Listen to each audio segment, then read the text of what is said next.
Hello, beautiful souls. Welcome back to Her True Stories. I'm your host, and today we have Ella Sanders sharing a story that will redefine everything you think you know about the word perfect. If you're new here, we share real stories from real women who've faced betrayal, heartbreak, and challenges that would break most people, but instead found their inner strength and fought back in ways that will leave you speechless. Don't just listen and leave. Hit subscribe so you'll never miss another story that speaks to your soul. Ring that notification bell because Ella's journey of quiet revenge is about to show you that sometimes the most devastating victories come not from the loudest battles, but from the most patient strategies. Now, let's dive into a story about perfection, perception, and the beautiful art of poetic justice. My name is Ella Sanders, and I want to tell you about the moment my daughter handed me the ammunition I needed to destroy someone's life, though she had no idea that's what she was doing. It was a Tuesday evening in late September, and we were sitting in Romano's, that little Italian place on 5th Street that had become our monthly tradition since her father and I divorced 3 years ago. The restaurant was buzzing with the usual dinner crowd, couples sharing wine and families celebrating small occasions. The kind of warm, comfortable atmosphere that makes you believe in the possibility of happiness. My daughter Emma, 22 and luminous with the kind of beauty that comes from never having your heart truly broken, was twirling her pasta around her fork with the careless grace that only young people possess. I was listening to her talk about her new job at the marketing firm, her apartment in the city, her boyfriend who was probably the one, Mom, I really think he might be. At 58, I'd learned to treasure these evenings with Emma. After the divorce, after the bitter custody battles and the lawyers, and the division of assets that felt more like the division of a life, these monthly dinners had become my anchor. They reminded me that despite everything Richard had put me through, despite all the ways he had tried to diminish me during our 18-year marriage, I had raised a remarkable daughter. Emma had Richard's dark hair and my green eyes. But more importantly, she had inherited what I'd always considered the best of both of us, his intelligence and my intuition, his ambition and my empathy. She was everything I had hoped she would become, which made what happened next so much more devastating. Mom, Emma said, setting down her fork and looking at me with that earnest expression she'd worn since childhood when she was about to say something she thought was important. I need to tell you something. I smiled, expecting to hear about a promotion or a vacation plan or maybe an engagement announcement. What is it, sweetheart? I've been spending some time at Dad's house lately. My smile didn't waver, though something cold settled in my stomach. That's nice, honey. I'm sure he loves having you around. Yeah, he does. And Madison. She paused, and I saw her searching for the right words. Madison. The 29-year-old yoga instructor Richard had married 6 months after our divorce was finalized. The woman who had been the subject of whispered conversations and pitying looks from friends who thought they were protecting me by not mentioning her name. Madison's really wonderful, Mom. She's so kind and thoughtful, and she makes Dad really happy. She's been trying so hard to make me feel welcome, and I can tell she genuinely cares about our family. I nodded, still smiling, still waiting for the point of this conversation. Emma took a deep breath and looked me directly in the eyes. You're such a loving mom, but Dad's new wife? She's perfect. The restaurant went quiet in my head. Not actually quiet. The conversations and clinking silverware and soft jazz music continued around us, but quiet in the way that significant moments create their own bubble of silence while the rest of the world fades into background noise. Perfect. I smiled and nodded and took a sip of my water. I didn't argue. I didn't ask Emma to elaborate.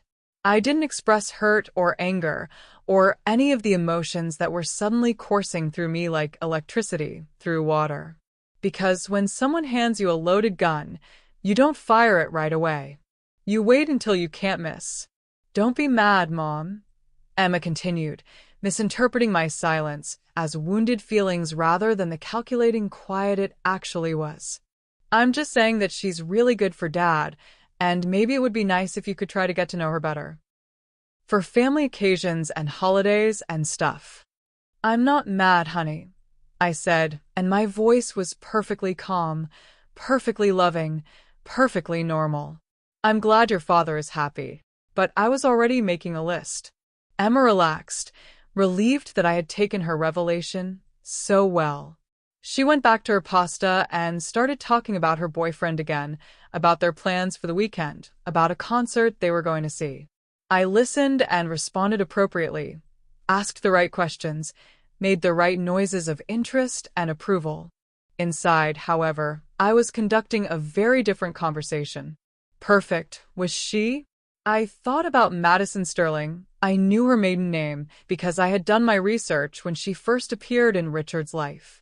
29 years old, blonde, Instagram pretty in that carefully curated way that required an hour of preparation to look natural.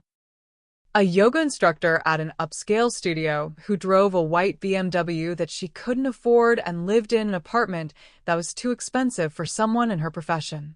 Madison, who had slid into Richard's life with the practiced ease of someone who understood exactly what middle-aged men wanted to hear. Madison, who posted inspirational quotes on social media while pursuing a married man.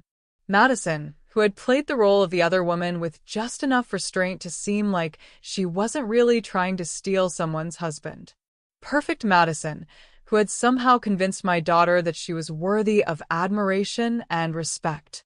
As Emma chatted about her life and her plans and her bright future, I began to think about Madison's past. Because everyone has a past, and people who appear perfect usually have the most to hide. The dinner continued pleasantly. Emma and I split a tiramisu and talked about her upcoming birthday plans. I paid the check and walked her to her car and hugged her goodbye, telling her how proud I was of the woman she was becoming, how much I loved our monthly dinners, how excited I was to hear about her next adventure. But as I drove home to my quiet house, the house I had kept in the divorce settlement, the house where I had raised Emma, the house that Richard had been so eager to leave, I was already planning my next moves. People think revenge is about emotion. They think it's about anger and hurt and the need to lash out when you've been wounded. But that kind of revenge is messy and obvious and usually ineffective. Real revenge is about patience. It's about information. It's about understanding your target so completely that you can predict exactly how they'll respond to pressure, exactly where they're most vulnerable, exactly what will cause them the most damage with the least effort on your part. I have been married to Richard for 18 years. I knew how he thought, how he made decisions, what he valued most, and what he feared most. More importantly, I knew that his new wife was 29 years old and had probably never experienced real adversity, real pressure, real consequences for her choices. Madison thought she was perfect. My daughter thought she was perfect. Richard certainly thought she was perfect. But perfection, I knew, was usually just another word for hasn't been tested yet. It was time to administer a test. Before we continue with Ella's incredible story, I want to remind you that you're not alone if you've ever felt replaced, dismissed, or compared unfavorably to someone else. Sometimes the people we love most can wound us deepest without even realizing it. Hit that like button if you're feeling Ella's quiet strength, and share this video with someone who needs to hear that being underestimated can actually be your greatest advantage. Now let's see how Ella begins to research the perfect Madison. Madison Sterling, soon to be Madison Sanders, though she had kept her maiden name for her yoga business, had constructed her life like a carefully curated Instagram feed. Everything was beautiful, everything was intentional, and everything was designed to create the impression of effortless perfection. I knew this because I had spent the 3 days following Emma's dinner revelation conducting what I like to think of as a thorough background investigation. Not stalking, I want to be very clear about that, but the kind of legitimate research that any concerned parent might do when a new person enters their family's life. Madison's social media presence was a masterclass in personal branding. Her Instagram account showcased a life of gentle luxury, artfully arranged smoothie bowls, sunset yoga poses on pristine beaches, inspirational quotes overlaid on photos of her in expensive athleisure wear. She had 43,000 followers, which seemed impressive until you realized that most of them were purchased accounts from overseas bot farms. Her LinkedIn profile described her as a wellness entrepreneur and certified yoga instructor, though her certifications were from online programs that required more credit card information than actual training. She listed herself as the owner of Sterling Wellness Solutions, which sounded substantial until you discovered it was just her teaching private yoga sessions to wealthy housewives in their home studios. But it was her Facebook profile, the one she thought was private but wasn't quite secure enough, that revealed the most interesting information. Madison had grown up in a small town in Nevada, the daughter of a mechanic and a grocery store clerk. She had been homecoming queen, captain of the cheerleading squad, and the kind of girl who had been told she was special so often that she never learned how to be anything else. After high school, she had bounced between community college, cosmetology school, and a brief stint as a cocktail waitress in Las Vegas before discovering that yoga instruction offered a more respectable way to monetize her appearance. There was nothing wrong with any of this, of course. Everyone deserves to reinvent themselves, to pursue their dreams, to build a better life than the one they were born into. But Madison's reinvention involved some creative editing of her personal history and some questionable financial decisions that suggested her perfect life was built on a foundation that was less stable than it appeared. The BMW, for instance, was leased at a monthly payment that consumed nearly half of what a yoga instructor could realistically earn. Her apartment in the trendy part of town cost more than most people's mortgages. Her wardrobe, skincare routine, and lifestyle maintenance required a level of investment that didn't align with her documented income. How was she affording this lifestyle? The answer, I suspected, lay in the careful way she had cultivated relationships with wealthy older men over the years. Madison had a pattern of dating successful professionals who were going through difficult periods in their lives: divorces, career transitions, midlife crises.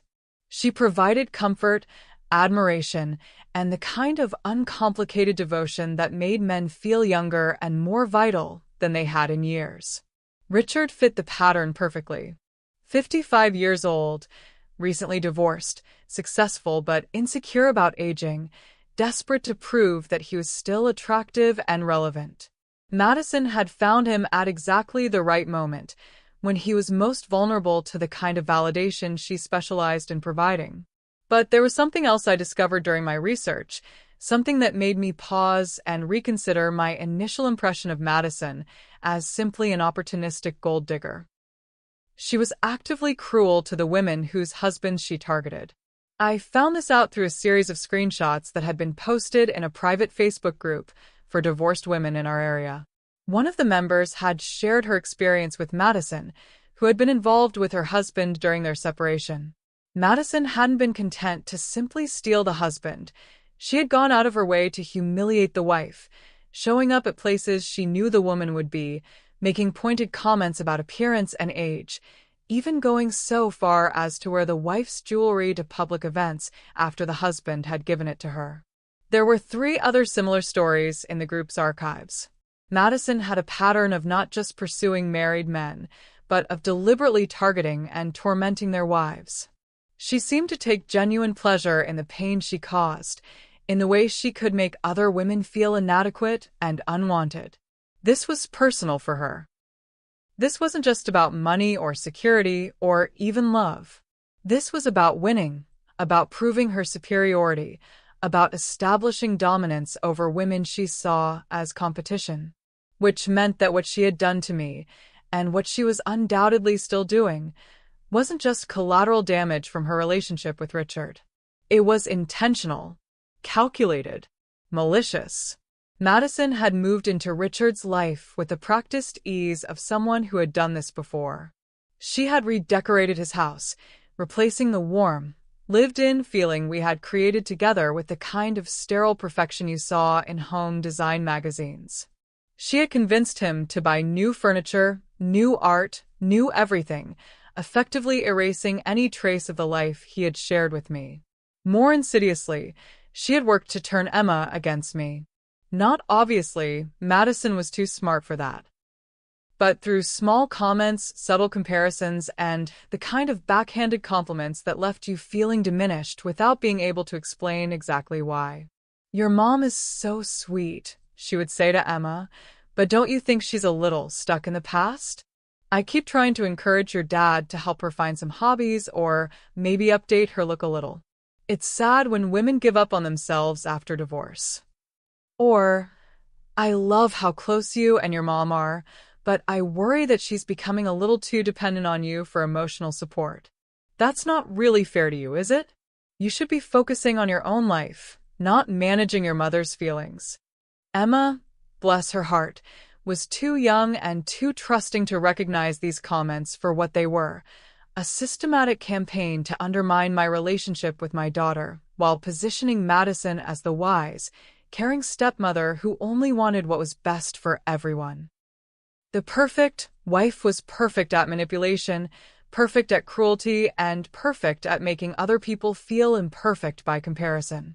But as I sat in my home office, surrounded by printouts and screenshots and carefully organized files of information, I realized that Madison had made one crucial mistake in her campaign of psychological warfare. She had underestimated me. Madison saw me as Richard had trained her to see me: the bitter ex-wife, the woman who couldn't compete with her youth and beauty, the fading reminder of a life he was eager to forget. She assumed that, like her previous victims, I would suffer in silence, lick my wounds in private, and eventually fade away into irrelevance. She had no idea that I was actually a Harvard-educated attorney who had given up my career to support Richard's ambitions and raise our daughter. She didn't know that I had helped build the financial foundation that was now supporting her lifestyle. She certainly didn't realize that I had spent 18 years married to a man who specialized in finding and exploiting other people's weaknesses. Richard had taught me well, though he probably didn't realize it. I had watched him destroy business rivals, personal enemies, and anyone who stood in the way of what he wanted. I had seen him smile and shake hands with people while simultaneously orchestrating their professional downfall. I had learned from a master. And now it was time to put that education to use. Madison thought she was perfect. She had convinced my daughter she was perfect. She had apparently convinced Richard and everyone else in their social circle that she was perfect. But perfection, as I was about to demonstrate, was often just another word for hasn't been properly investigated yet. Time to conduct a more thorough investigation. The thing about being an attorney, even a retired one, is that you never really lose the instinct for investigation.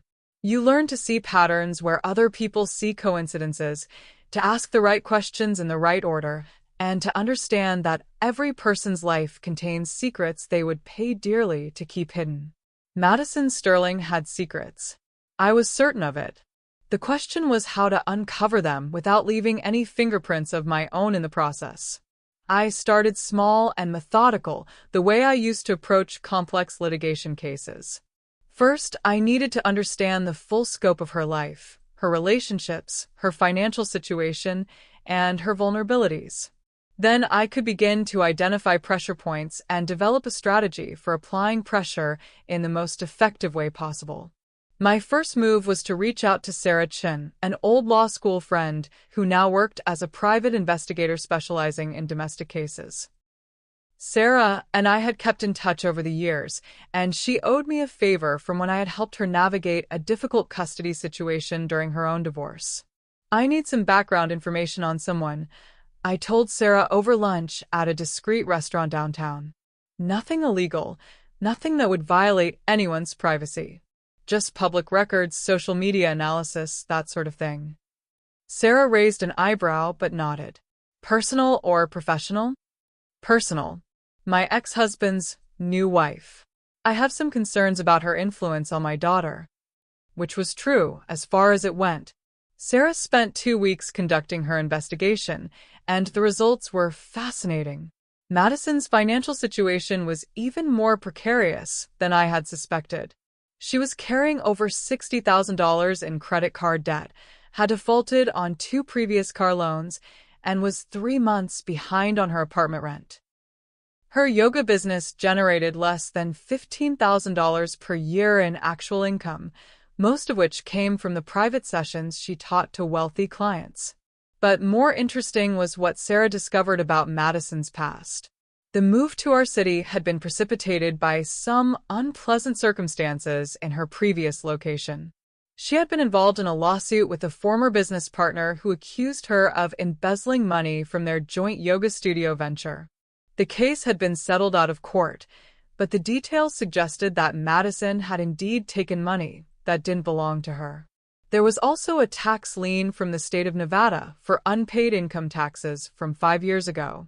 The amount was relatively small, around $8,000, but the lien was still active and had apparently been forgotten rather than resolved. "She's living completely beyond her means," Sarah told me as she handed over her report. "The only way this lifestyle makes sense is if someone else is paying for most of it. Someone like Richard, in other words." But there was something else Sarah had discovered, something that made my pulse quicken with possibility. Madison had incorporated Sterling Wellness Solutions as an LLC in Nevada, listing herself as the sole owner and operator. The business had never filed proper tax returns, had never obtained the necessary licenses for operation in California, and was technically operating illegally by conducting business across state lines without proper registration. This was the kind of minor regulatory violation that most people never worried about because it was rarely enforced. But it was also exactly the kind of technical infraction that could cause massive problems if someone with the right knowledge decided to make an issue of it. I thanked Sarah for her excellent work and paid her fee without hesitation. Then I went home and began phase 2 of my investigation. I needed to get closer to Madison, to understand her daily routines, her relationships, and most importantly, her weaknesses. But I couldn't do this directly. Any obvious interest from the ex-wife would be suspicious and might alert her to what I was planning.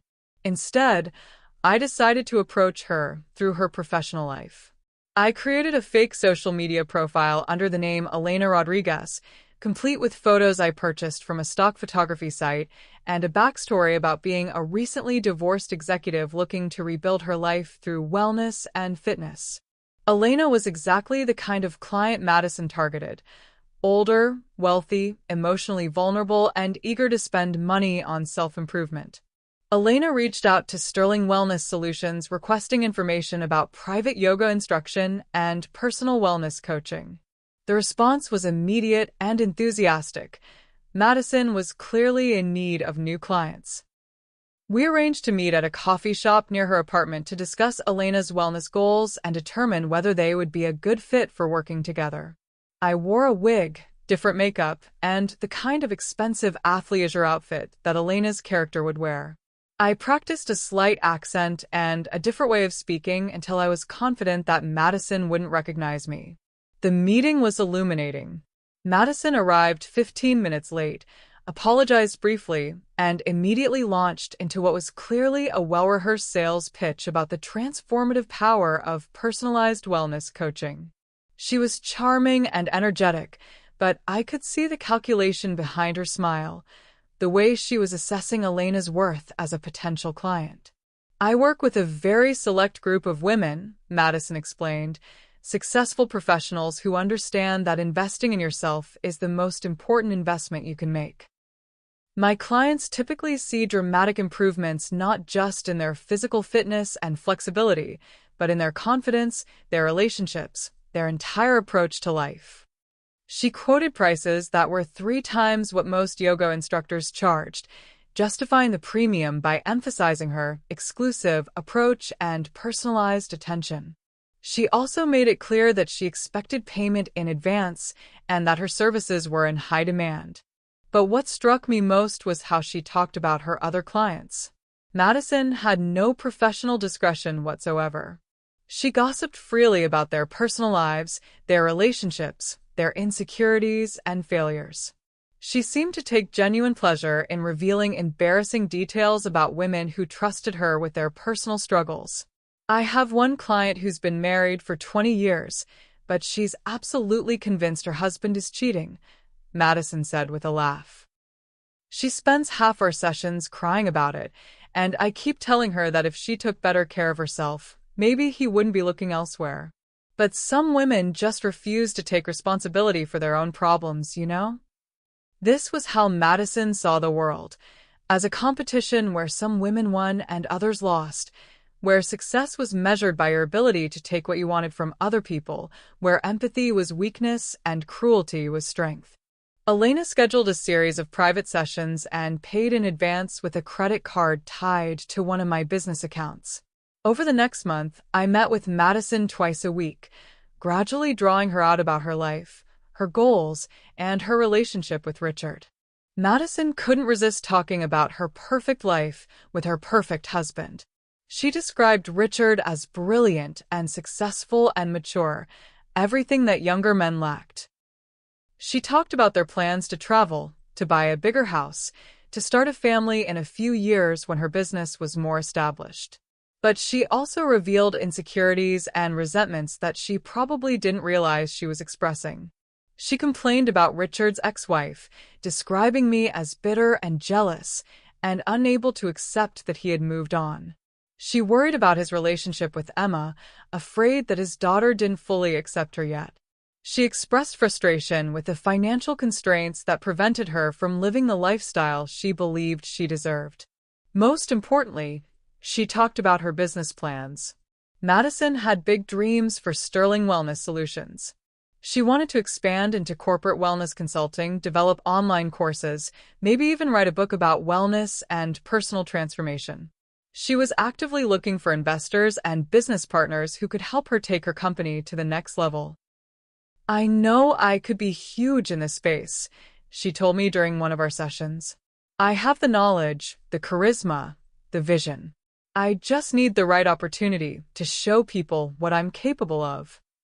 This was the opening I had been looking for. Elena expressed interest in potentially investing in Madison's business expansion. She mentioned that she had some capital available and was looking for opportunities to support other women entrepreneurs. She asked detailed questions about Madison's business structure, her finances, her growth projections. Madison was eager to share information that any competent business person would have kept confidential. She showed Elena her client lists, her revenue projections, her marketing strategies. She talked about her plans to expand into California without mentioning that she didn't have the proper licenses or registrations to operate legally in the state. By the end of our month of sessions, I had a complete picture of Madison's life, her business, her relationships, and most importantly, her vulnerabilities. I had documented evidence of her professional indiscretions, her financial desperation, and her illegal business operations. I also had something else: recordings of our conversations, taken with a small device that Elena wore during their sessions. These recordings captured Madison making derogatory comments about her clients, discussing confidential information, and describing her business practices in ways that violated several professional and legal standards. It was time to move to phase 3 of my plan. Madison thought she was perfect, but I now had proof that she was anything but. She had handed me the tools I needed to dismantle her life piece by piece, and she had done it while charging me money for the privilege. The irony was almost too delicious to bear. Ella's methodical approach is absolutely brilliant, isn't it? The way she's gathering intelligence while Madison unknowingly provides all the ammunition needed for her own destruction. That's strategic patience at its finest. If you're impressed by Ella's investigative skills, hit that like button and share this with someone who appreciates the art of long-term planning. We're about to see Ella make her first move, and trust me, you won't want to miss this. Stay tuned. With my research complete and my strategy crystallized, it was time to begin the delicate process of offering Madison exactly what she wanted while ensuring that accepting it would ultimately destroy her. The approach needed to be subtle, believable, and beneficial enough that Madison wouldn't question my motives. It also needed to create a paper trail that would later demonstrate her willingness to engage in questionable business practices when it suited her interests. I decided to approach her through Richard. I called my ex-husband on a Thursday afternoon, timing the call for when I knew he would be in his office, but not in meetings. Richard and I had maintained a cordial but distant relationship since the divorce, communicating primarily about Emma and practical matters related to our shared assets. "Ella," he said when he answered, his voice carrying that slightly wary tone he used whenever we spoke. "Is everything all right with Emma?" "Emma's fine," I assured him. "I'm actually calling about Madison." I could hear the surprise in his silence. "I've been thinking about our conversation at Emma's birthday dinner," I continued, referencing a tense but civil gathering we had endured the previous month. "You were right that I should make more of an effort to accept Madison as part of our family. Emma clearly adores her, and I want to support that relationship." Richard's surprise shifted to cautious relief. That means a lot, Ella. I know this hasn't been easy for any of us." "I was thinking," I said, "Madison mentioned that she's looking to expand her wellness business. I have some contacts in the corporate consulting world who might be interested in what she's offering. Would you mind if I reached out to her directly to discuss some potential opportunities?" Richard was practically effusive in his gratitude. He gave me Madison's contact information and encouraged me to call her soon. "She's going to be so excited, Ella. This is really generous of you." Generous. If only he knew. I waited 2 days before calling Madison, giving Richard time to tell her about our conversation and prime her for my approach. When I did call, I used my real name and real voice, positioning myself as the gracious ex-wife who wanted to help her successor succeed. "Madison, it's Ella Sanders. Richard mentioned that you might be interested in expanding your wellness business into corporate consulting." "Oh, ella." Madison's voice was bright with surprised pleasure. "Richard told me you called. This is so wonderful of you. I have to admit, I wasn't sure you approved of me." "You make Richard happy," I said, which was true as far as it went. "And Emma adores you, which means you're family now. I believe in supporting family." We arranged to meet for coffee to discuss her business goals and my potential connections. Madison suggested the same coffee shop where I had met with her as Elena, which gave me a moment of private amusement. The meeting was a masterclass in manipulation disguised as collaboration. I arrived early and chose a corner table where we could speak privately. When Madison arrived, on time this time, now that she was meeting with someone she perceived as important, she was practically glowing with excitement and nervous energy. "I can't believe you're willing to help me with this," she said as she settled into her chair. "I know things have been awkward between us, and I really appreciate you reaching out." I smiled warmly. "The past is the past, Madison. What matters now is building a positive future for all of us." I let her talk first, encouraging her to describe her vision for Sterling Wellness Solutions and her goals for expansion. Madison painted an ambitious picture of corporate wellness programs, executive coaching services, and transformational retreats for high-powered professionals. "I know I have something special to offer," she said, her eyes bright with ambition. "I just need the right platform to demonstrate what I can do." "I think I might be able to help with that," I said. "I have a contact at a company that's looking to implement a comprehensive wellness program for their executive team. They're willing to pay premium rates for the right consultant, and they value innovation over traditional credentials." Madison leaned forward eagerly. "That sounds perfect. What kind of company?" "Import-export business. They work with manufacturers overseas and need someone who can help their executives manage stress, maintain focus, and optimize their performance during long hours and frequent travel." This was all true, technically. I did know such a company. I had found them through my business network and had already had preliminary conversations about their interest in wellness consulting services.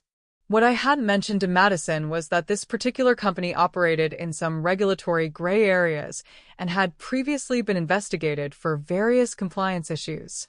The owner is someone I went to law school with, I continued. He's looking for a consultant who's flexible, discreet, and able to work within the unique constraints of international business. He's also willing to pay 50% above market rates for the right person. Madison's eyes widened at the mention of the premium compensation. That sounds amazing. What would I need to do? Initially, just provide some wellness consulting services to their executive team. But if things go well, there could be opportunities for longer-term collaboration, maybe even equity participation in some of their ventures. I reached into my purse and pulled out a business card and some professionally printed materials I had prepared. Here's his contact information and some background on the company. Why don't you reach out to him directly and mention that I referred you? The business card was real, though the materials contained some subtle inaccuracies that any competent businessperson would have caught with proper due diligence. The company existed, but it wasn't quite what I had described it to be. Madison took the materials eagerly, already mentally spending the income she expected to earn. This is incredible, Ella. I don't know how to thank you. Just be the best version of yourself, I said with a smile. That's all any of us can do. Over the next week, Madison reached out to my contact and began discussions about providing wellness consulting services to his company. The conversations went well initially. Madison was charming and enthusiastic, and the company was indeed interested in wellness services for their executives. But as the discussions progressed and contracts were drafted, certain details began to emerge. The company's business model involved working with overseas manufacturers who didn't always comply with U.S. labor and environmental standards. The wellness consulting would include helping executives manage the stress of making ethically questionable decisions in the name of profitability. Most problematically, the consulting contract required Madison to sign confidentiality agreements that could potentially implicate her in the company's regulatory violations if any issues arose in the future. A smart businessperson would have recognized these red flags and either declined the opportunity or insisted on significant modifications to the contract terms. A cautious person would have conducted thorough due diligence on the company before agreeing to any formal relationship. Madison did neither. Blinded by the promised compensation and the prospect of expanding her business, she signed contracts that she hadn't read carefully and agreed to terms that she didn't fully understand. She was so eager to succeed, so desperate to prove that her business was legitimate and scalable, that she ignored obvious warning signs in favor of chasing easy money. Within 2 weeks of our coffee shop meeting, Madison had formally entered into a consulting relationship that would later provide the basis for serious legal and professional complications. But she was delighted with her new opportunity. She posted about it on social media, describing her exciting new partnership with an innovative international business and her expansion into high-level corporate consulting. She bought new business attire with money she expected to earn, updated her LinkedIn profile to reflect her new role, and began describing herself as a corporate wellness strategist. Meanwhile, I quietly documented every step of the process. Every email, every signed contract, every public statement Madison made about her new business relationship. I created a comprehensive file that demonstrated how eagerly she had embraced an opportunity that any competent professional would have approached with extreme caution. Madison thought she was building her empire. What she was actually doing was constructing the foundation of her own downfall. The trap was set. The bait had been taken. Now it was time to wait for the right moment to spring it closed. But first I needed to address that little tax.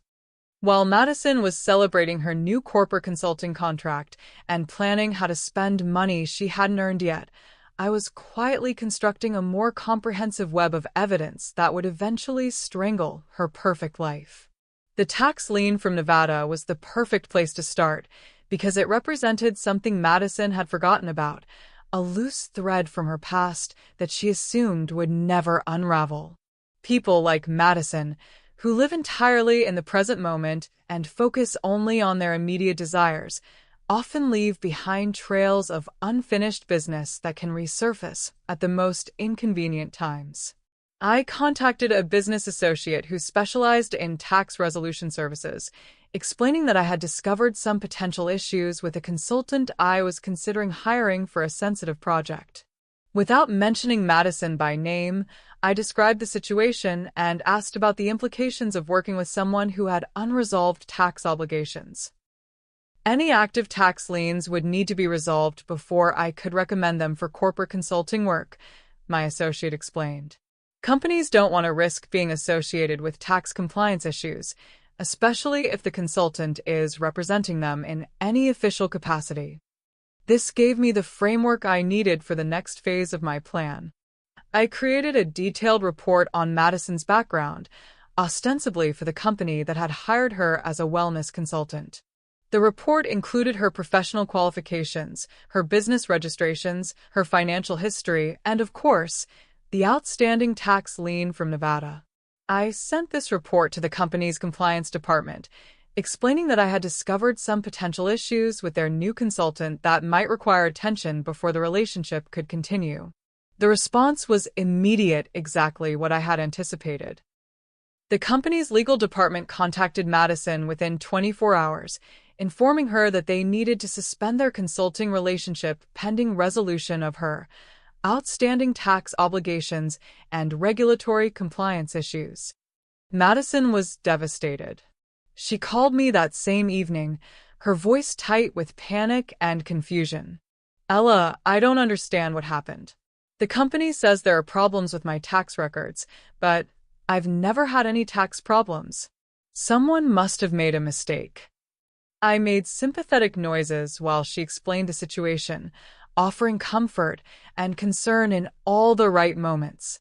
"That sounds frustrating, Madison. Have you checked your records to see if there might be something you overlooked?" "I'm going to call my accountant tomorrow," she said. "This has to be some kind of error. I can't afford to lose this contract, Ella. This was going to change everything for my business." "I'm sure it will work out," I assured her. These things usually do. But of course, it wouldn't work out because the tax lien was real and valid, and resolving it would require Madison to pay not just the original amount owed but also years of accumulated interest and penalties. The $8,000 she had originally owed had grown to nearly $15,000, money she simply didn't have. Madison spent the next week frantically trying to resolve the situation. She hired a tax attorney, set up payment plans, and even considered borrowing money to pay off the lien immediately. But the process was complicated and time-consuming, and the company wasn't willing to wait for resolution. After 10 days, they formally terminated their consulting agreement with Madison, citing unresolvable compliance issues that made the business relationship too risky to continue. Madison was crushed, but she was also angry. During our next phone conversation, I could hear the frustration and suspicion in her voice. "I can't help feeling like someone wanted this to happen," she said. "The timing is too perfect. Someone must have known about this tax thing and reported it to sabotage my opportunity." "Who would do something like that?" I asked innocently. "I don't know, but I'm going to find out. This feels personal, Ella. Like someone wants to see me fail." I expressed sympathy and outrage on her behalf, suggesting that perhaps it was just bad luck or a routine background check that had uncovered the old tax records. But I could tell that Madison was beginning to develop a paranoid edge, a sense that she was being deliberately targeted by someone with unknown motives, which was exactly what I wanted.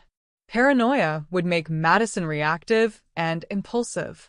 She would start seeing threats where none existed and responding to imaginary attacks in ways that would create real vulnerabilities. She would begin making mistakes driven by fear and anger rather than rational calculation. But I wasn't done building my paper trail. While Madison was dealing with her tax crisis, I had been working on another aspect of her professional life.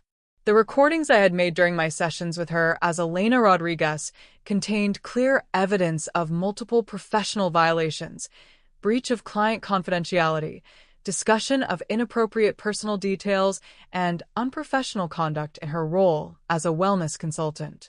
I transcribed the most damaging portions of these recordings and sent them anonymously to the professional association that had certified Madison as a yoga instructor. I also sent copies to the Better Business Bureau and to several online review platforms where Sterling Wellness Solutions was listed. The professional association launched an investigation into Madison's conduct, requesting client testimonials and documentation of her business practices. The Better Business Bureau opened a case file and began accepting complaints about her services. The review platforms began flagging her business profile for investigation. Within 2 weeks, Madison received formal notices from multiple organizations questioning her professional conduct and requesting her response to various allegations. None of the allegations were serious enough to result in criminal charges, but they were all legitimate complaints that required time, attention, and potentially legal representation to resolve. Madison was now facing problems on multiple fronts: tax issues that were draining her financially, professional investigations that were threatening her credentials, and a growing sense of paranoia that someone was orchestrating her difficulties. The stress was beginning to show. Her social media posts became less frequent and less polished. Her usual inspirational quotes were replaced by vague complaints about negative people and jealous individuals who were trying to bring her down. Her carefully curated image of perfection was starting to crack under the pressure of dealing with real-world consequences. But the most beautiful part of my strategy was that none of it was actually illegal or even particularly unethical. I was simply bringing Madison's past mistakes to the attention of people who had a legitimate right to know about them. I was connecting her current behavior to appropriate oversight bodies. I was ensuring that the natural consequences of her choices were allowed to unfold without her being able to hide behind her perfect facade. Madison had built her life on a foundation of deception, corner-cutting, and exploitation of other people's trust. I was simply removing the supports that had allowed that foundation to remain stable for so long. As her world began to crumble around her, Madison became increasingly desperate and increasingly willing to take risks that would normally have seemed too dangerous to consider. Which brought me to phase 2 of my plan, the business partnership that would give Madison everything she thought she wanted while ensuring that getting it would ultimately destroy her. I had one more card to play, and it was going to be the most devastating of all. While Madison was scrambling to deal with her professional and financial crises, I was preparing to deliver the blow that would shatter her relationship with Richard and destroy any chance she had of recovering from her recent setbacks. The key to this phase of my plan was understanding Richard's psychology, as well as I understood Madison's vulnerabilities. After 18 years of marriage, I knew exactly what would make Richard question everything he believed about his perfect new wife, and I knew how to present that information in a way that would seem like concerned disclosure rather than vindictive sabotage. Richard valued honesty above almost everything else. It was one of his core principles, something he had inherited from his father and passed on to Emma. He could forgive mistakes, bad judgment, even moral failings, but he could not tolerate deception. The fastest way to lose Richard's trust was to lie to him, and the fastest way to lose his love was to make him feel like a fool for having trusted you. Madison had been lying to Richard from the moment they met. Small lies, mostly, about her background, her finances, her professional success. The kind of lies that people tell when they want to seem more impressive than they actually are. But lies nonetheless, and now I had documented evidence of every single one.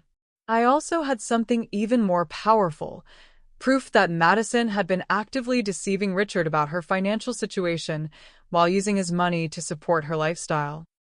During my investigation, I had discovered that Madison had been systematically hiding her debt from Richard while simultaneously using their joint credit accounts to pay for personal expenses. She had opened credit cards in his name without his knowledge, had borrowed money using his property as collateral, and had even forged his signature on several financial documents. This wasn't just deception, it was fraud. And it was exactly the kind of betrayal that would destroy any possibility of Richard ever trusting Madison again. But I needed to present this information in a way that didn't implicate me in the discovery process. Richard needed to find out about Madison's deception through channels that seemed natural and credible, not through information that could be traced back to his ex-wife's investigation. The solution came through Madison's own desperation. As her financial situation deteriorated and her professional prospects collapsed, Madison became increasingly reckless about covering her tracks. She started making larger withdrawals from joint accounts, taking cash advances on credit cards that Richard didn't know existed, and even selling some of Richard's possessions to raise money for her mounting debts. Richard began to notice these irregularities, but Madison had explanations for everything. The missing money was for business expenses that would be reimbursed soon. The sold items were things she was updating with better versions. The new credit card statements were for accounts she had opened to improve their credit score with strategic borrowing. Richard wanted to believe her explanations, so he did. But I could tell from Emma's casual comments about her father that he was beginning to feel uneasy about their financial situation without being able to identify exactly why. That's when I decided to provide him with some anonymous assistance. I created a detailed financial analysis showing the discrepancies between Madison's reported income and her actual spending, the credit accounts that had been opened without proper authorization, and the pattern of deceptive financial behavior that had been ongoing for months.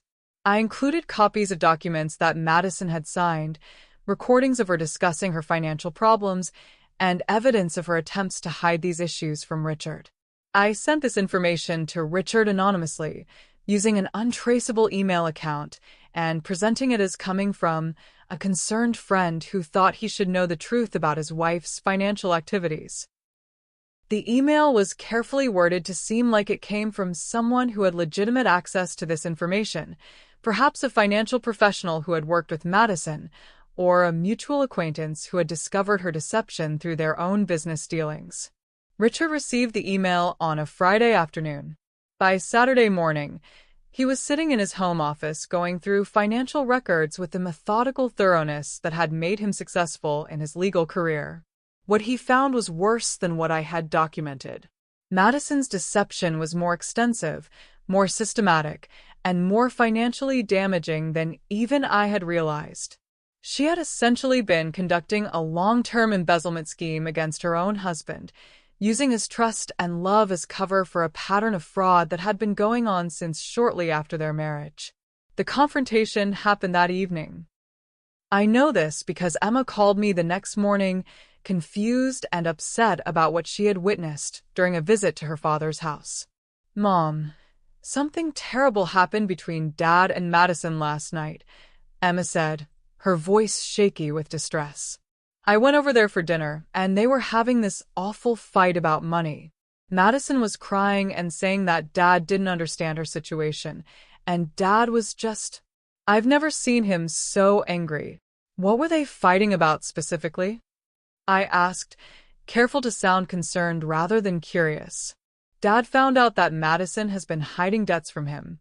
Apparently, she owes a lot of money that he didn't know about, and she's been using his credit cards to pay for things without telling him. He showed me these financial documents and said that she's been lying to him about everything." Emma was quiet for a moment, and when she spoke again, her voice was smaller, more uncertain. "Mom, Madison isn't perfect, is she? I mean, I thought she was so great, so put together, but if she's been lying about money and hiding things from Dad..." "People are complicated, sweetheart," I said gently. "Sometimes the image someone presents isn't the same as who they really are underneath."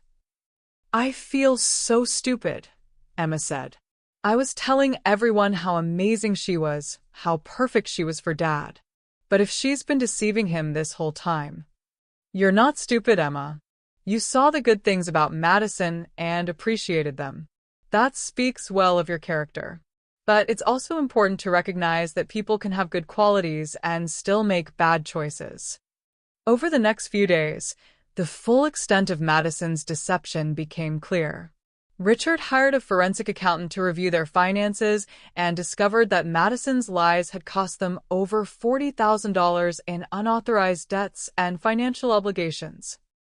More damaging than the money, however, was the realization that their entire relationship had been built on a foundation of systematic deception. Richard was devastated, but he was also furious.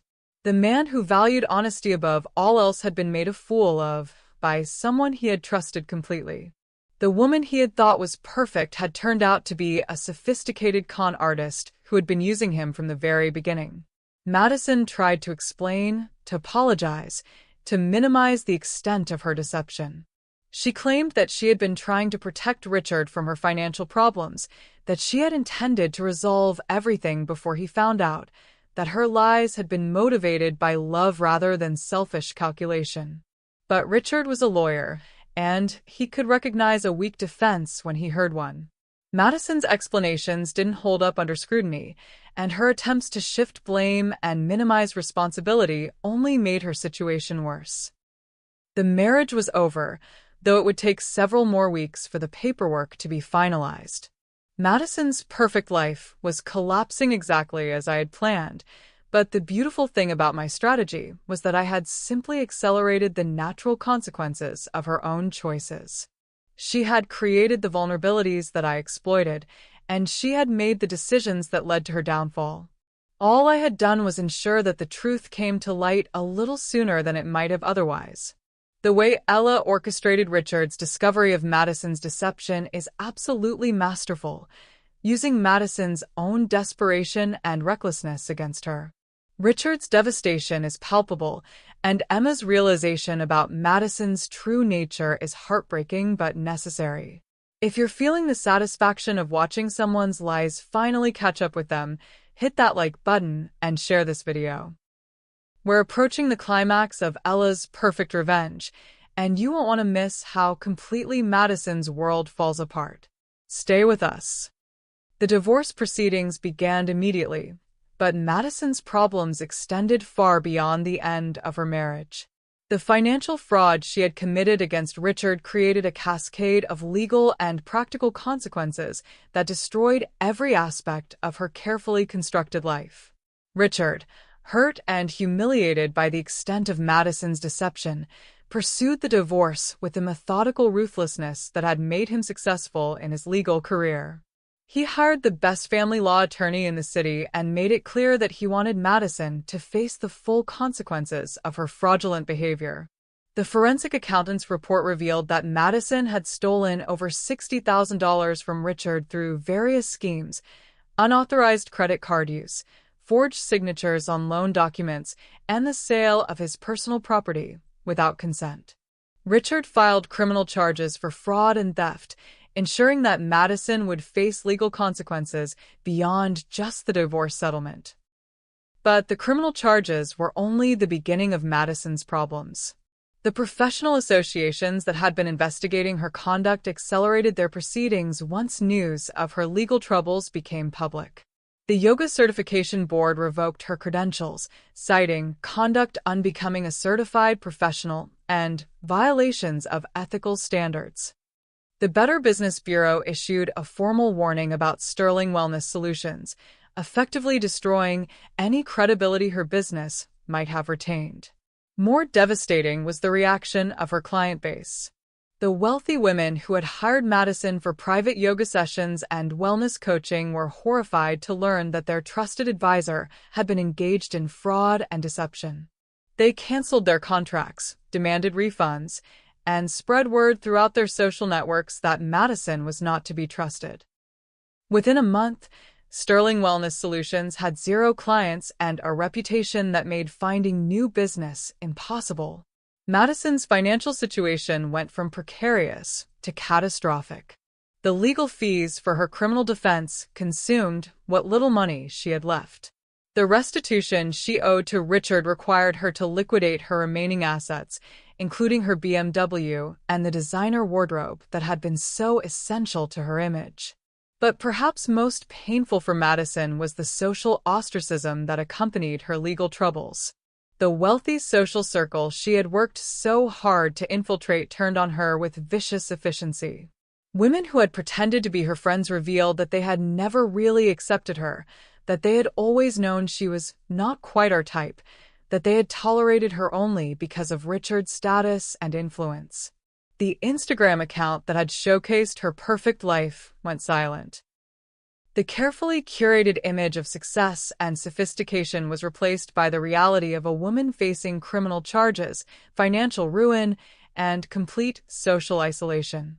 Madison's landlord evicted her from the expensive apartment she could no longer afford. The luxury lifestyle she had maintained through credit and deception collapsed like a house of cards, leaving her with nowhere to go and no one willing to help her. She moved back in with her parents in Nevada, the same small town she had fled years earlier in search of a more glamorous life.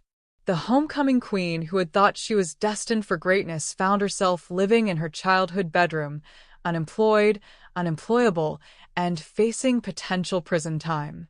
Meanwhile, Richard was discovering just how extensively Madison had deceived him about every aspect of her life. The background she had claimed was largely fictional.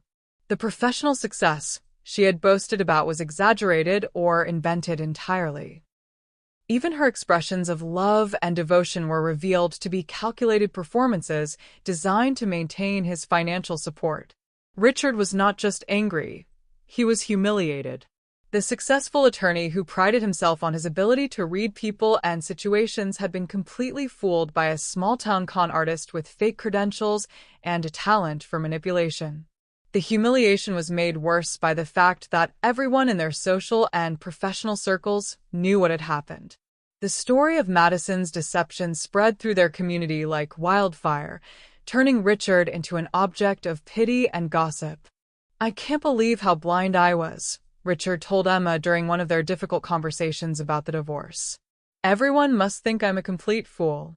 Emma, who was struggling with her own feelings of betrayal and embarrassment, tried to comfort her father. "You trusted someone you loved, Dad. That doesn't make you a fool." But Richard's confidence was shattered. The man who had once been so certain of his judgment, so proud of his ability to see through people's facades, now questioned every relationship and every decision. The divorce was finalized with terms that were devastating to Madison. She received no alimony, no property settlement, and no financial support of any kind. Instead, she was required to pay restitution for the money she had stolen and to accept responsibility for all the debts she had accumulated during the marriage. Richard kept the house, the investments, and his professional reputation, though the latter had been significantly damaged by the scandal. Madison left the marriage with nothing but legal bills and criminal charges. But the most painful aspect of Madison's downfall was watching her relationship with Emma disintegrate completely. Emma, who had once praised Madison as perfect, now felt foolish and manipulated. She realized that Madison's kindness and attention had been calculated to win her loyalty and support, not expressions of genuine affection. The woman she had admired and defended had been using her as a pawn in a larger game of deception and exploitation. "I can't believe I fell for it," Emma told me during one of our dinners, her voice bitter with self-recrimination. "She made me feel special, like she really cared about me, but it was all fake. She was just using me to get closer to Dad and to make you look bad by comparison." "You're not responsible for Madison's choices," I reminded her gently. "You responded to what seemed like genuine kindness. That speaks well of your character, not poorly." "But I hurt you, Mom." "I said such terrible things, compared you to her, made you feel like you weren't good enough. And all the time, she was the one who wasn't good enough. She was lying and stealing and manipulating all of us." Emma's pain was real and deep, and I felt genuine sadness for what she had gone through. My daughter had learned a hard lesson about the difference between appearance and reality, between performance and authenticity. It was a lesson she needed to learn, but that didn't make it any less painful for either of us. "I'm just glad you figured out the truth," I told her. "Some people never do." As Madison's life fell apart completely, I watched from a distance with the satisfaction of someone who had executed a perfect plan. Every consequence she was facing was the direct result of choices she had made, lies she had told, and laws she had broken. I had simply ensured that those consequences couldn't be avoided or hidden any longer. Madison had called me perfect once, though I suspected she was beginning to understand just how imperfect her own life had become. But I wasn't done yet. There was still one final move to make, one last lesson to teach about the price of underestimating people and the danger of assuming that kindness equals weakness. Madison was about to learn that sometimes the most devastating victories are the quietest ones. 6 months after Madison's world began to collapse, she had lost everything that had once defined her identity. The criminal trial for fraud and theft resulted in a conviction and a sentence of 18 months in minimum security prison, followed by 2 years of probation and community service. The judge, unimpressed by Madison's tears and claims of remorse, noted that her crimes showed a pattern of calculated deception designed to exploit the trust of others. The local newspaper covered the trial, describing Madison as a con artist who used yoga and wellness coaching to gain access to wealthy victims. The article included details about her fraudulent business practices, her tax evasion, and her systematic theft from her former husband. It was exactly the kind of public humiliation that someone like Madison, who had built her identity around image and reputation, would find unbearable. Madison served her sentence at a women's correctional facility 2 hours outside the city. The woman who had once posted daily photos of her perfectly curated life was now wearing a prison uniform and sharing a cell with women who had no interest in her former social status. When she was released, Madison found herself in an impossible situation. Her criminal record made it nearly impossible to find legitimate employment. Her professional certifications had been permanently revoked. Her reputation in the wellness industry was so damaged that no one would hire her, even for basic positions. The small town in Nevada, where her parents lived, offered no opportunities for someone with her background and limitations. Madison was forced to take a job cleaning houses for the same kind of wealthy women she had once counted as clients and friends. The irony was perfect and devastating. Madison, who had once judged other women for their age, their appearance, and their lack of sophistication, was now scrubbing their toilets and polishing their silver. The woman who had dismissed me as irrelevant was now performing the same kind of humble service that she had once mocked. But the most painful aspect of Madison's new reality was the knowledge that everyone in her current situation knew exactly who she was and what she had done. The wealthy women who hired her cleaning services made sure she understood that they were doing her a favor by giving her work, that she was lucky to have any employment at all given her criminal background. They treated her with the same casual cruelty she had once shown to other people, the same dismissive attitude she had displayed toward women she considered beneath her. The universe had a sense of justice that was more poetic than anything I could have devised. Meanwhile, Richard was slowly rebuilding his life, though the experience with Madison had left him changed in fundamental ways. He had become more cautious, more skeptical, more protective of his emotional investments. The man who had once been confident in his ability to judge character now questioned every new relationship and every expression of interest from potential partners. Emma and I had grown closer through the ordeal, our relationship strengthened by honesty about what had happened and why. She understood now that my quiet strength and unpretentious lifestyle were choices, not limitations. She appreciated the stability and authenticity I represented, qualities she had taken for granted before Madison's deception showed her how rare and valuable they actually were. "I'm sorry I ever compared you to her, Mom," Emma said during one of our dinners. I didn't understand what real strength looked like. I thought it was about being perfect and impressive, but you showed me that it's about being genuine and consistent and there for the people you love. You don't need to apologize for anything, I told her. You learned something important about the difference between substance and style. That's a lesson that will serve you well for the rest of your life. But there was still one more element to Madison's story that needed to be resolved, one final consequence that would complete the circle of justice I had been constructing.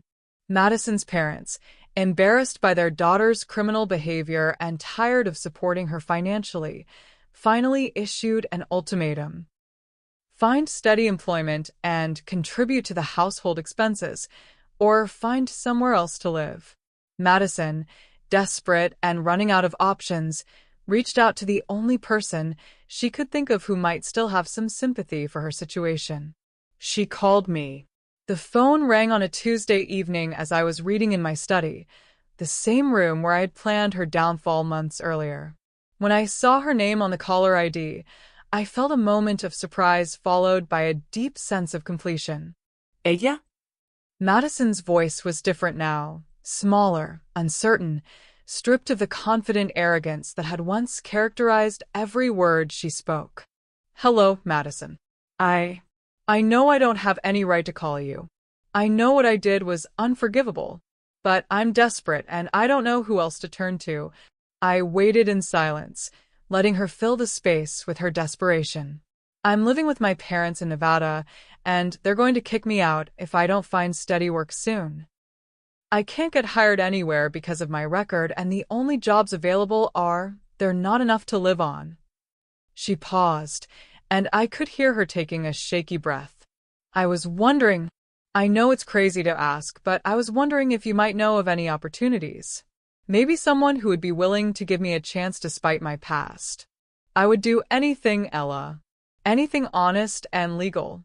I just need a way to survive.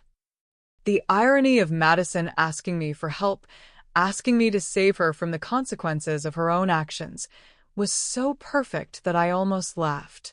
The woman who had once dismissed me as irrelevant was now begging me for assistance. But I didn't laugh.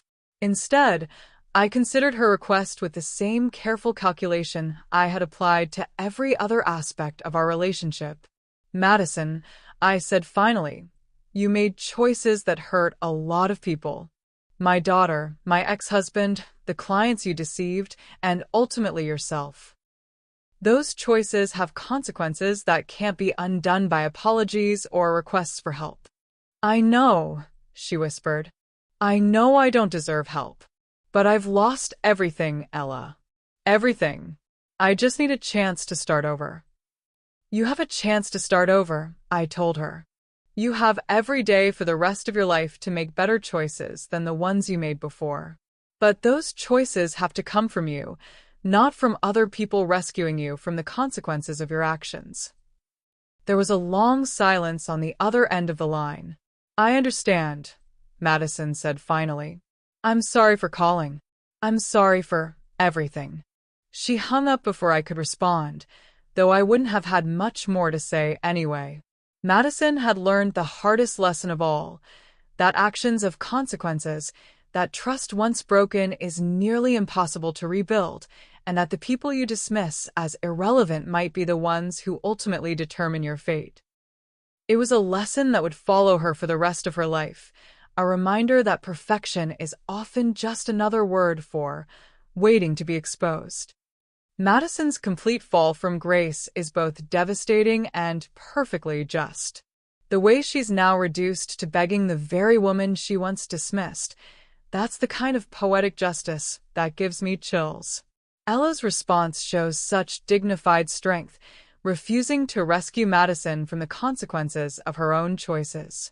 If this powerful moment is hitting you as hard as it's hitting me, make sure you hit that like button and share this video. We're almost at the end of this incredible journey, but the conclusion is going to be absolutely perfect. Don't go anywhere. The call I had been expecting finally came on a cold February morning, almost exactly 1 year after Emma's fateful dinner table declaration about Madison's perfection. I was in my kitchen, making coffee and reading the newspaper, when my phone rang. Richard's name appeared on the screen, and I could tell from the early hour and the fact that he was calling on a weekday that this wasn't a casual conversation about Emma or practical matters related to our divorce settlement. Ella.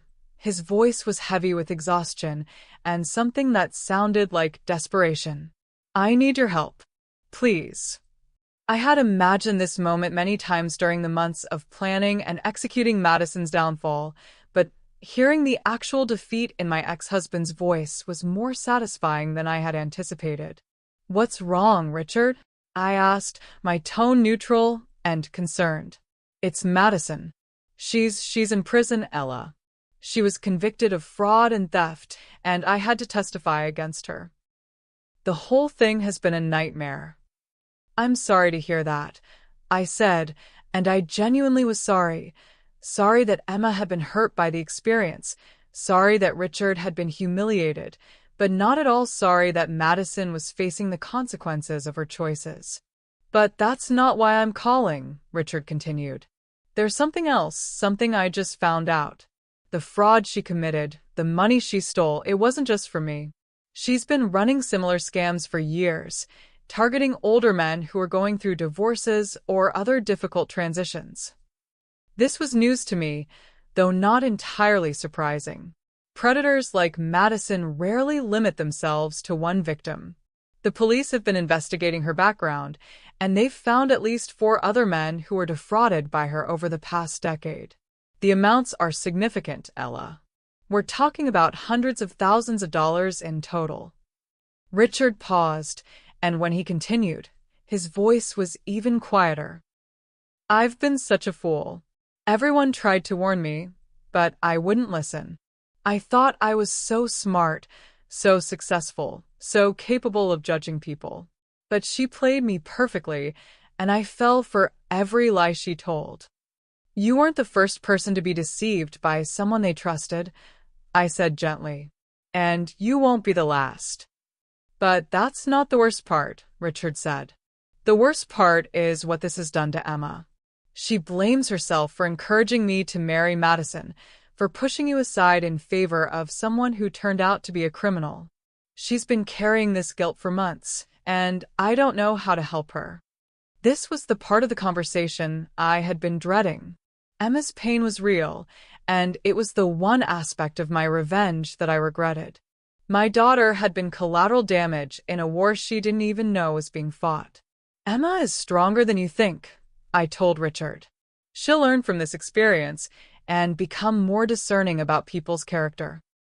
Sometimes painful lessons are the most valuable ones. Maybe, Richard said, but he didn't sound convinced. There's something else, Ella. Something I need to tell you, and I don't know how you're going to react. I waited, though I suspected I knew what was coming next. I've been thinking about what happened between us, about our marriage and our divorce. I realize now that I blamed you for things that weren't your fault. I made you feel like you weren't enough, like you needed to change to make me happy. But the truth is, you were exactly what I needed, and I was too stupid and selfish to appreciate it. Richard's voice cracked slightly as he continued. Madison showed me what it's like to be with someone who's truly selfish, someone who lies and manipulates and takes without giving anything real in return. The contrast made me realize what I had thrown away when I left you for her. I had dreamed of hearing these words for years, had imagined the satisfaction I would feel when Richard finally acknowledged his mistakes and admitted that he had been wrong to leave me for someone younger and more exciting. But now that the moment had arrived, I felt less triumph than I had expected and more sadness for the time and love that had been wasted. I appreciate you telling me that, Richard, I said carefully. But we can't change the past. We can only learn from it and try to make better choices going forward. I know that, he said quickly. I'm not asking for anything, Ella. I don't expect forgiveness or a second chance or anything like that. I just wanted you to know that I understand now what I lost, and I'm sorry for the pain I caused you. There was a long pause, and when Richard spoke again, his voice was hesitant. There is one thing, though. One favor I need to ask, even though I have no right to ask anything of you. What is it? Emma needs you right now. She needs to see that it's possible to be a strong, independent woman without being cruel or manipulative. She needs to understand the difference between genuine confidence and the kind of fake perfection that Madison represented. Emma and I have been spending more time together, I said. Our relationship has actually gotten stronger through all of this. I know, and I'm grateful for that. But I think she needs to hear from you that it's okay to trust people again, that not everyone who seems charming and impressive is hiding something terrible. She's become so cynical, so suspicious of everyone's motives. Maybe some cynicism isn't a bad thing, I suggested. Maybe it will help her make better choices about the people she allows into her life. Maybe, Richard agreed. But I don't want her to become bitter and closed off from love because of my mistakes. After we ended the call, I sat in my kitchen for a long time, thinking about Richard's words and the journey that had brought us all to this point. My revenge against Madison had been more complete and devastating than I could have imagined. She had lost everything that mattered to her: her freedom, her reputation, her financial security, her social status, and any hope of rebuilding the life she had constructed through deception and manipulation. Richard had been forced to confront the reality of his own poor judgment and the consequences of his choices. He had learned the difference between love and infatuation, between genuine partnership and transactional relationships. Emma had received a harsh education about the difference between appearance and reality, about the importance of character over charisma, about the value of authentic relationships over superficial charm. And I had proven to myself and to everyone else that being underestimated could be the greatest advantage of all, that quiet strength was often more powerful than loud ambition, and that patience and intelligence could triumph over youth and beauty when applied with sufficient skill and determination. The phone call from Richard had been the final confirmation that my strategy had succeeded beyond my wildest expectations. Madison was destroyed, Richard was humbled, and Emma was wiser. But as I finished my coffee and prepared to start my day, I realized that the most important victory wasn't the destruction of my enemies or the vindication of my worth.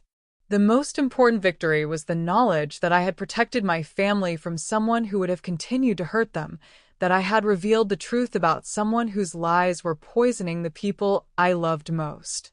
Madison had called me perfect once, though she had meant it as a dismissal rather than a compliment. But in the end, I had proven that perfection wasn't about appearance or performance or the ability to manipulate other people's perceptions. Perfection was about being exactly who you were supposed to be, doing exactly what needed to be done, and accepting the consequences of your choices with dignity and grace.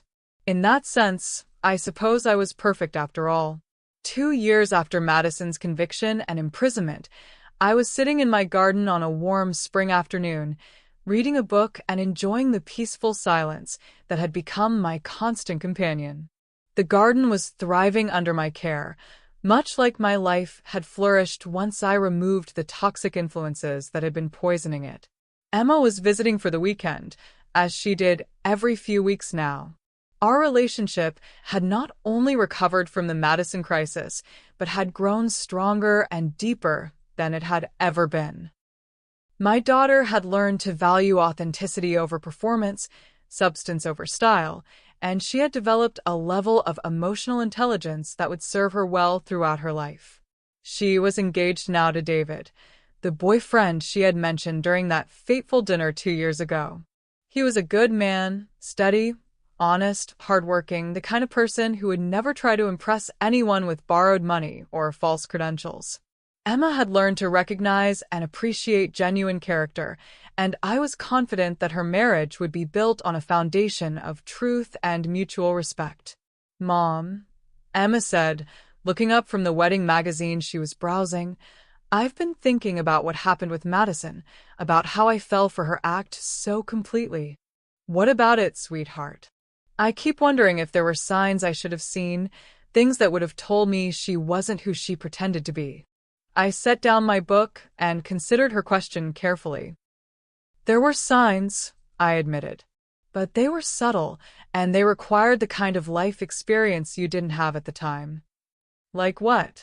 Like the way she talked about other people when she thought no one important was listening.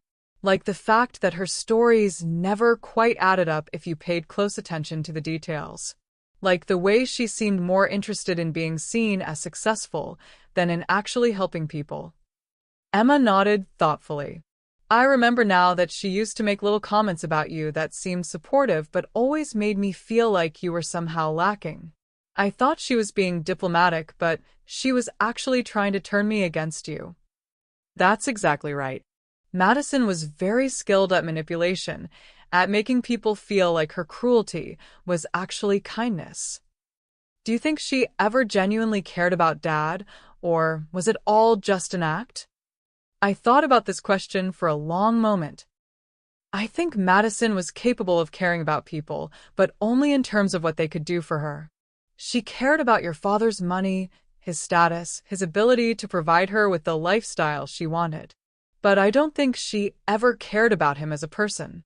That's so sad, Emma said. Not just for Dad, but for her. What kind of life is that where you never really connect with anyone? A very lonely one, I agreed. And ultimately, a very self-destructive one. We sat in comfortable silence for a while, watching the afternoon sun filter through the leaves of the oak tree that had shaded this garden for decades. It was the same tree that had witnessed my marriage to Richard, Emma's childhood, and all the changes that had transformed our family over the years. Mom, Emma said eventually, can I ask you something that might be uncomfortable? Of course. Did you have anything to do with what happened to Madison? I mean, I know she brought it all on herself with her lies and her fraud, but sometimes I wonder if you helped things along somehow. I had been expecting this question for months, and I had thought carefully about how to answer it when it finally came.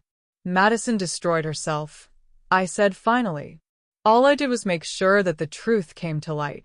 Emma studied my face for a moment, and I could see her trying to decide whether to push for more details. I'm glad it did, she said finally. Come to light, I mean, she was hurting all of us, and we didn't even realize it.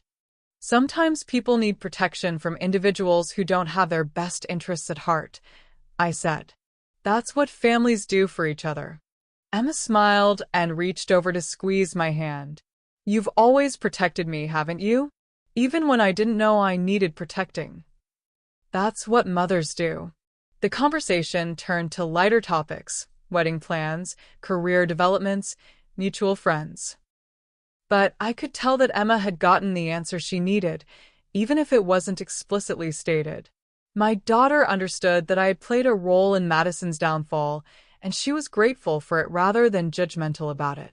She had learned enough about the world to recognize that sometimes justice requires active participation rather than passive hope. As the afternoon wore on, Richard called to speak with Emma about some logistics related to the wedding. I could hear his voice through the phone, still carrying traces of the humility and uncertainty that had characterized him since the Madison disaster. Richard had not remarried, though it wasn't for lack of opportunity. He had become much more cautious about relationships, much more focused on genuine compatibility rather than surface attraction. He was dating someone now, a woman his own age who worked as a college professor and had no interest in his money or status, but he was taking things slowly and carefully. The experience with Madison had changed him in fundamental ways. He was more humble, more appreciative of authentic relationships, more aware of his own limitations and blind spots. In some ways, he had become a better person through the painful process of being thoroughly deceived and publicly humiliated. After Emma finished her call, she looked at me with a curious expression. Dad asked me to tell you something, she said. He wanted you to know that he's grateful for how you handled everything with Madison. He said you could have made things much worse for him, but you chose to focus on protecting the family instead of seeking revenge. I almost laughed at the irony of Richard's gratitude. If only he knew how thoroughly and systematically I had orchestrated Madison's destruction, how carefully I had planned every aspect of her downfall, how completely I had dominated a battle she never even realized was being fought. But his ignorance of my role was actually a testament to the sophistication of my strategy. I had achieved total victory while maintaining plausible deniability, had destroyed my enemy while appearing to be gracious and forgiving. Your father is a good man who made some bad choices, I told Emma. I hope he's learned from the experience and will make better decisions in the future. He has, Emma said confidently. This thing with Madison taught him the difference between love and infatuation. He won't make the same mistake again. As evening approached and Emma prepared to drive back to her apartment in the city, she hugged me tightly and thanked me for a lovely weekend. I'm so lucky to have you as my mother, she said. You're the strongest person I know, and you've taught me so much about what it means to be a woman of substance. After she left, I remained in the garden as darkness settled around me. The house was quiet, the neighborhood was peaceful, and I felt the deep satisfaction that comes from a job well done. Madison Sterling had entered my life as a threat to my family, as someone who wanted to erase my importance and steal my place in the hearts of the people I loved most. She had dismissed me as irrelevant, had worked systematically to undermine my relationships, and had treated me with casual cruelty because she believed there would be no consequences for her actions. She had been wrong about everything. I had not only survived her campaign against me, but had turned it into the instrument of her own destruction. Every lie she told, every manipulation she attempted, every cruel comment she made had ultimately contributed to her downfall. The woman who had called me imperfect was now living with the permanent consequences of her own imperfections. The woman who had seemed to have everything had lost everything that mattered. The woman who had thought she was untouchable had learned that everyone can be touched by someone with enough patience and intelligence. But the most beautiful aspect of my victory was its completeness. Madison hadn't just lost her money, her freedom, and her reputation. She had lost her sense of self, her confidence in her ability to manipulate others, her belief that she could charm her way out of any situation. She would spend the rest of her life knowing that she had been outplayed by someone she had dismissed as unworthy of consideration. She would carry the knowledge that her perfect life had been destroyed not by bad luck or unfair circumstances, but by the superior intelligence and strategic thinking of her victim. That knowledge would torment her far more than prison bars or financial ruin ever could. As I sat in my garden under the stars, I thought about the word that had started this entire saga: perfect. Emma had called Madison perfect, not understanding that perfection was often just another word for untested. Madison had seemed perfect because her lies had never been challenged, her schemes had never been exposed, her cruelty had never been answered with consequences. I had provided the test that revealed Madison's true nature, and she had failed spectacularly. But in the process, I had discovered something about myself that I hadn't fully realized before. I was capable of extraordinary patience, remarkable strategic thinking, and a level of determination that could overcome any obstacle when properly focused. I was capable of perfection in the truest sense of the word, not the artificial perfection of carefully curated appearances, but the real perfection that comes from being exactly who you need to be when the people you love are threatened. Madison had thought she was perfect until she wasn't. But I had learned that I was perfect in all the ways that actually mattered, as a mother, as a protector, as a woman who would never allow anyone to diminish her worth or threaten her family. The quiet victory was mine, complete and permanent and deeply satisfying. And in the end, that was all the perfection I needed. And that's how Ella Sanders achieved the most complete and satisfying victory imaginable, not through loud confrontations or dramatic gestures, but through patient intelligence, strategic thinking, and the quiet strength that comes from knowing your own worth. Madison learned too late that dismissing someone as irrelevant can be the most dangerous mistake you ever make. Thank you for joining us for another incredible story on Her True Stories. If Ella's journey of quiet revenge and ultimate triumph resonated with you, please hit that like button.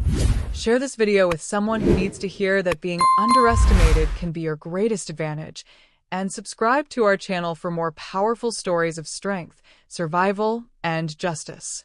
Remember, beautiful souls, true perfection isn't about how you appear to others.